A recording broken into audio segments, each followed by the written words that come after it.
नमस्कार, मी पंजाब डक. आज आहे 27 जून 2023. तर महाराष्ट्रातल्या शेतकऱ्याला अंदाज देणार आहे. काल देखील बऱ्याच भागामध्ये पाऊस पडला आणि शेतकऱ्याच्या मी काल नांदेडकडे जात असताना बऱ्याच भागामध्ये आमच्या पाथरीकडे इकडं परभणीकडे बऱ्याच पेरण्या सुरू झाल्या. मला पेरणी करायची, पण आमच्याकडे आणखीन वापसाच होत नाही. म्हणजे पाऊस रात्री देखील आम्हाला पडला. पण राज्यातल्या सर्व शेतकऱ्याला सांगू इच्छितो की ज्यांच्याकडे ईदभर ओला असेल तर तुम्ही तुमचं पेरणी करू शकता.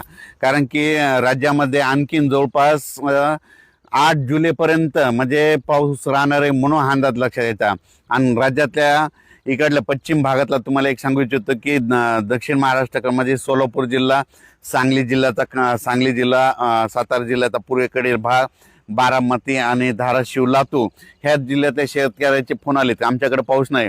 त्याच जिल्ह्यातल्या शेतकऱ्याला सांगू इच्छितो की तुमच्याकडे आज म्हणजे 27 तारखेला बऱ्याच भागामध्ये पाऊस येणार आहे. 28, 29, 30च्या दरम्यान आणखीन बराच भाग कव्हर होणार आहे. तुमच्याकडे चांगला पाऊस पडला आणि ईदभर ओलं झाली तर तुम्ही तुमचा पेरणीचा निर्णय घेऊ शकता. पण तुम्हाला एक सांगू इच्छितो, राज्यामध्ये मात्र जुलैच्या पहिल्या आठवड्यात काही ठिकाणी अति मुसळधार पाऊस पडणार आहे, अतिवृष्टी होणार आहे म्हणून हा अंदाज लक्षात येतात. मग ही अतिवृष्टी कोणत्या भागात होणार आहे तर राज्यात सर्वप्रथम सांगतो मुंबईकरांनी सगळ्यांना सांगू इच्छितो की तुम्ही काय करा, जुलैच्या पहिल्या आठवड्यामध्ये 1 जुलै ते 8 जुलैच्या दरम्यान तुम्ही स्वतःची काळजी घ्या.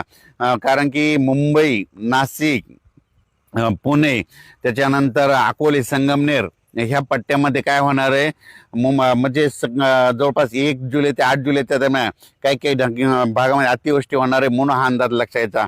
ओढे नाले एक होतील आणि त्याच्यानंतर काय होईल, जे सकल भाग आहे त्या भागामध्ये पाणी साचणार आहे म्हणून तुम्ही तुमची काळजी घ्यायची म्हणून हे देखील सर्व शेतकऱ्यांना लक्षात येतं.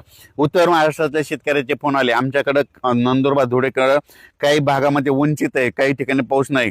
उत्तर महाराष्ट्रातल्या शेतकऱ्याला सांगू इच्छितो, नाशिक भागाचे ते उत्तर महाराष्ट्राकडे गेलेला त्या पट्ट्यातल्या शेतकऱ्याला सांगतो, काही ज्या भागामध्ये पाऊस नाही आला तुमच्याकडे मात्र 1 जुलै ते 8 जुलैच्या दरम्यान उत्तर महाराष्ट्रामध्ये नंदुरबार जिल्हा झालं, धुळे जिल्हा झालं, नाशिक जिल्हा झालं, मालेगाव ह्या पट्ट्यामध्ये चांगला जोराचा पाऊस पडणार आहे.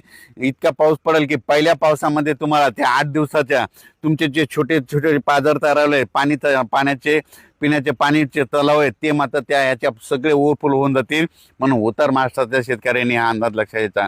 म्हणजे उत्तर महाराष्ट्राला पाऊस उशिरा येणार आहे पण चांगलाच पडून जाणार आहे म्हणून त्यांच्यासाठी देखील आनंदाची बातमी. त्याच्यानंतर मालेगाव तालुका, नाशिक जिल्ह्यातला मालेगाव, त्याच्यानंतर निफाड, येवला, वैजापूर, गंगापूर, शिर्डी, राहता, कोपरगाव, त्याच्यानंतर संभाजीनगरचा फुलंब्री ह्या पट्ट्यातल्या शेतकऱ्याला सांगू इच्छितो की तुमच्याकडे देखील म्हणजे 1 जुलै ते 8 जुलैच्या दरम्यान काही ठिकाणी अतिमुसळधार पाऊस पडणार आहे म्हणून हा अंदाज तुम्ही ते देखील लक्षात घ्यायचा.